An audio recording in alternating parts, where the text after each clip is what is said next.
ఈసారి T20 world కప్‌లో జరుగుతున్న ట్విస్ట్‌లు చూస్తుంటే షాక్ అవ్వాల్సొస్తుంది. ఇండియా ట్రిక్కీ సిట్యుయేషన్‌లో ఉంది. పాకిస్తాన్ వేరే టీమ్స్ రిజల్ట్స్ మీద డిపెండ్ అయి ఉంది. శ్రీలంక మస్ట్ విన్ స్టేజ్‌లో ఉంది. ఒకవేళ ఈసారి సెమీఫైనల్స్‌లో ఒక్క ఏసియన్ టీమ్ కూడా లేకపోతే అది టీ20 హిస్టరీలోనే ఫస్ట్ టైమ్ అవుతుంది. ఇండియాకి స్ట్రాంగ్ బ్యాటింగ్ లైన్ ఉన్నప్పటికి కూడా కొన్ని ప్రెషర్ మ్యాచెస్‌లో చాలా మిస్టేక్స్ జరుగుతున్నాయి. చిన్న చిన్న మిస్టేక్సే కాస్ట్‌లీగా మారుతున్నాయి. ఇప్పుడు నెట్ రన్ రేట్ చాలా ఇంపార్టెంట్. ప్రతి బాల్ కూడా ఇంపార్టెంట్. ఫ్యాన్స్ కోరుకునేదొకటే. ఇప్పుడు ఇండియా కమ్‌బ్యాక్ ఇవ్వాలి.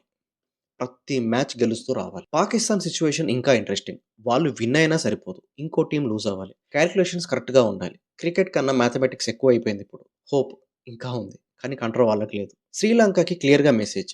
Win or go home. Young team, fearless cricket కానీ consistency problem.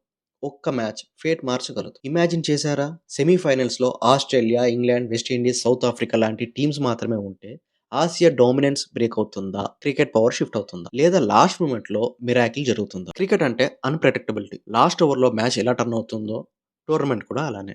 Asian teams comeback ఇవ్వగలవా? లేదా ఈసారి హిస్టరీ క్రియేట్ అవుతుందా? మీ ఒపీనియన్ కామెంట్‌లో చెప్పండి. మీ సపోర్ట్ ఏ టీమ్‌కి?